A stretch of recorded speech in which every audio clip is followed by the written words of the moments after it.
Estamos de volta. O programa Painel Livre de hoje tratou no primeiro bloco o autismo e nesse bloco vamos falar do uso do canabidiol como tratamento na psiquiatria. Quem está com a gente aqui é o Dr. Guilherme Nogueira, médico psiquiatra. Agradecendo a você que nos acompanha. Estamos ao vivo no nosso site tvvalinete.com.br, transmitindo no canal 34 digital e o programa já disponível em nossa plataforma no YouTube. Doutor, nesse bloco vamos falar aqui o crescente interesse pelo canabidiol. Muita gente conhece como maconha, né? O que é exatamente o CBD e o que ele se diferencia do THC que está presente na maconha? Sim, sim. Então, só começando a esclarecer, né? A cannabis é a planta que é conhecida popularmente como maconha. Então, essa é a planta. Canabidiol, não. O canabidiol é um dos componentes químicos que existem na planta da maconha ou cannabis.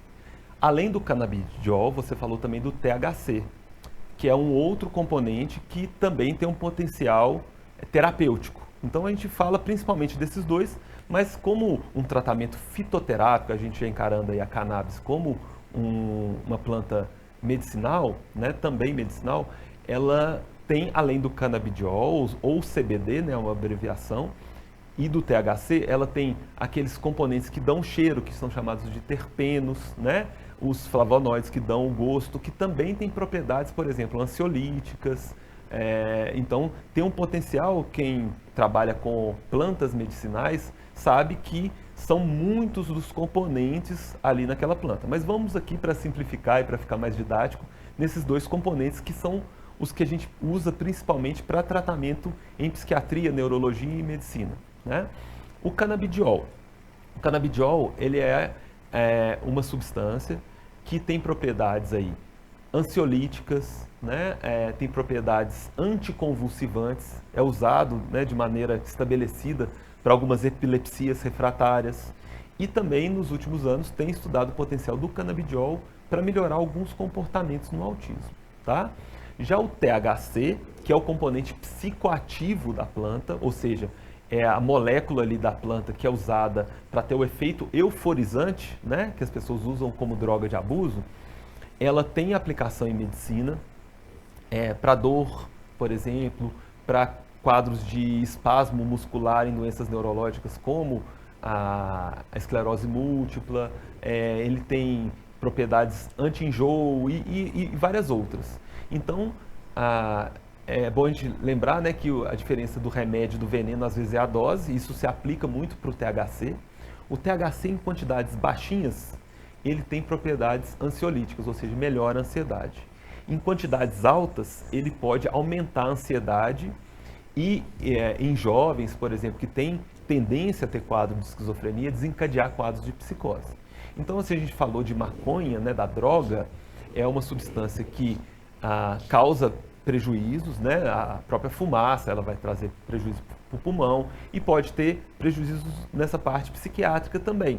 Então, jovens que têm tendência a ter quadro de esquizofrenia, que fazem uso de muita quantidade de cannabis, podem desenvolver mais rápido esse quadro da esquizofrenia, ou pode ter um quadro de ansiedade.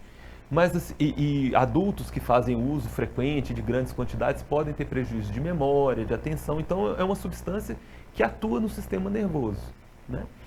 E já se conhecem essas moléculas da planta há uns 50 anos, só que nos últimos 20 anos, nas últimas décadas, tem se conhecido que nós temos no nosso sistema nervoso e em várias partes outras do corpo, né, sistema digestivo, até mesmo no sistema imune, receptores que essas moléculas da planta da cannabis ativam. E nós temos no nosso próprio corpo substâncias que são ativadas, que a gente produz naturalmente para o equilíbrio, né? Esse sistema endocannabinoide, que é onde a planta atua, por exemplo, no nosso cérebro, é um sistema de equilíbrio, que às vezes, quando a gente está estressado, muito nervoso, muito agitado, ele está atuando, né? Mesmo quem não faz uso da cannabis, ele está sendo ativado para ter um reequilíbrio ali, né? Como se tivesse, a todo momento, ele buscando ali uma balança para o sistema ficar estável, né? E aí, nos estudos dos últimos anos, né, foi descobrindo, né, várias coisas sobre a neuroquímica desse sistema no nosso cérebro e foi começando a ser proposto tratamentos à base da planta com concentrações diferentes do canabidiol e do THC para tratar essas diferentes questões clínicas que a gente tem, né? Então, é um tratamento ainda recente, mas bastante promissor em várias situações clínicas. É um medicamento? Ele é encontrado onde? Como é que é? Tem que ter prescrição? Como funciona? Sim, é um medicamento, tem que ter prescrição tem diferentes composições. Às vezes você vai ter um extrato da planta, um óleo da planta rico em canabidiol, mas com os outros componentes em concentrações variáveis, ou ele vai ser só a molécula do canabidiol isolada e tem na maioria das farmácias hoje em dia, com a prescrição médica, é possível adquirir. A gente está falando aqui, né, daquilo que é extraído, né?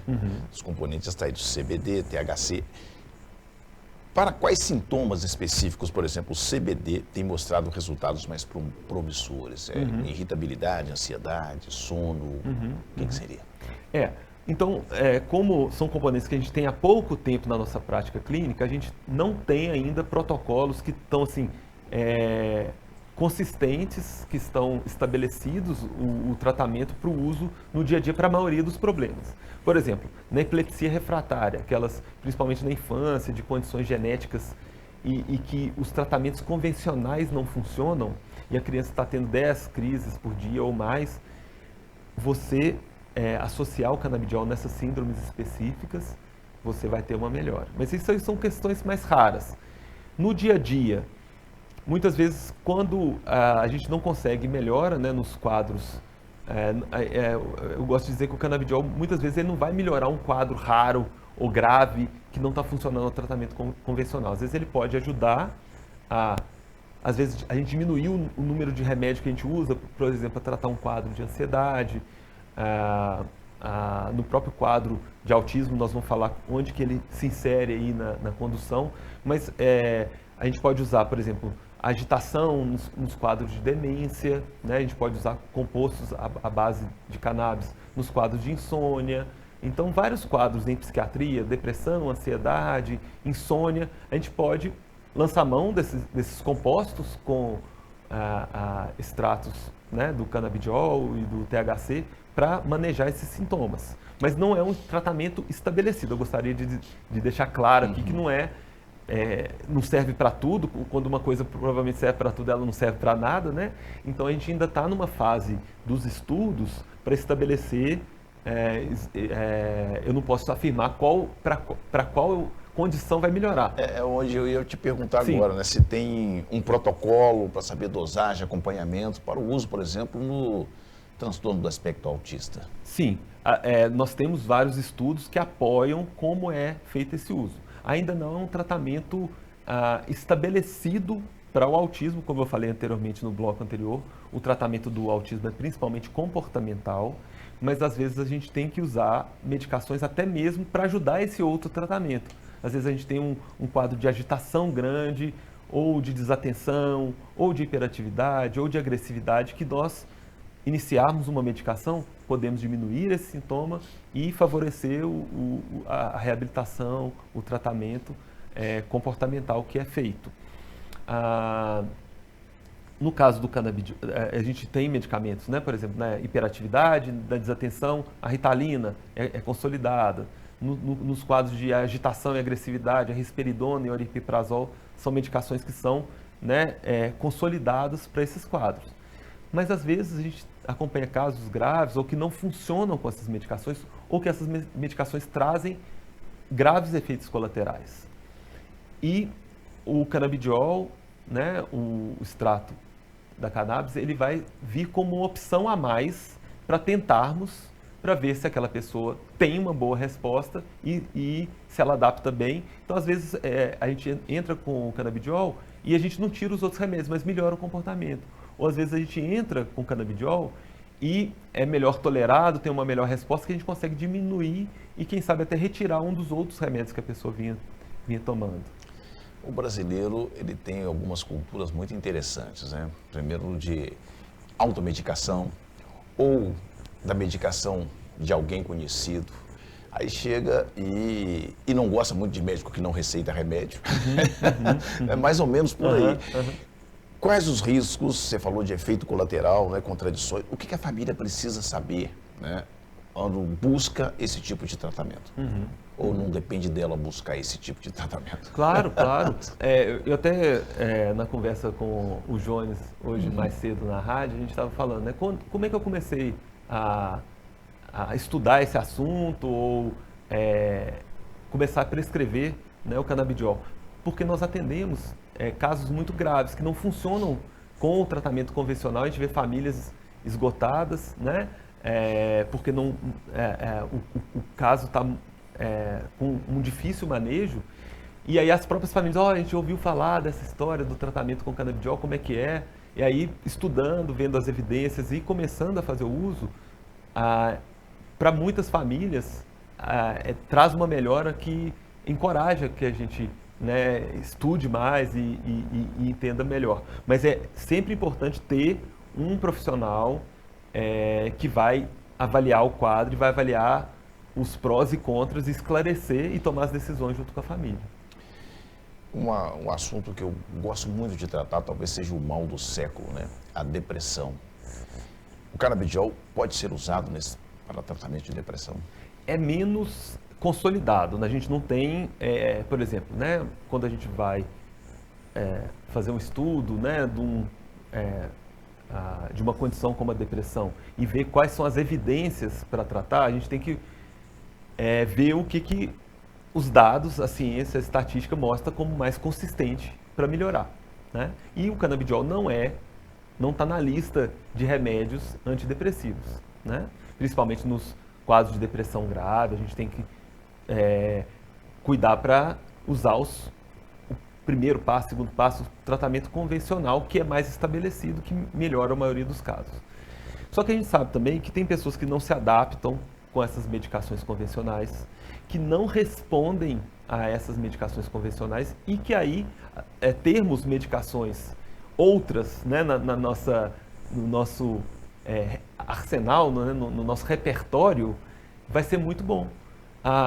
Eu vou citar o caso, por exemplo, de um paciente que eu atendi no centro de reabilitação, que a gente tentou vários antidepressivos. Quando ele foi num outro serviço especializado, não lembro se foi no Sara Kubitschek ou no Júlio Kubitschek, ele voltou com a prescrição de canabidiol e THC, ele veio inclusive com melhora dos sintomas depressivos. Eu falei, nossa, então eu tenho que estudar um pouco melhor isso. Então eu não posso aqui afirmar que é tratamento para depressão, mas para alguns casos sim, e nós vamos estudando cada vez mais. Se a gente pensar, há 10 anos atrás a gente não tinha essa opção terapêutica para prescrever. É um tratamento caro? Infelizmente esse é uma pedra no sapato do tratamento com o canabidiol nos dias de hoje. Ainda é um tratamento bem acima do custo da maioria dos tratamentos hoje para esses sintomas que eu falei do autismo, como agitação, déficit de atenção e também dos antidepressivos. Doutor, a gente está em cima da hora, o papo está tão bom que passou tão rápido. Mas eu te agradeço mais uma vez, né? Foi ótimo recebê-lo aqui. Muito obrigado por atender o nosso convite e volte sempre. Vou voltar, só me chamar. O senhor está atendendo aonde? Atualmente eu atendo no Centro de Reabilitação, né, o CER4 de Diamantina, sou interconsultor da Santa Casa, né, dos pacientes que estão internados lá, e também na Clínica Bem Cuidar, que fica ali no antigo Castelinho. Que ótimo. Tá aí, doutor Guilherme Nogueira, médico psiquiatra. O assunto hoje foi autismo e o canabidiol no tratamento psiquiátrico. Quero agradecer a você que nos acompanhou. Amanhã estaremos de volta com mais um programa Painel Livre. Obrigado pela sua audiência. Boa noite.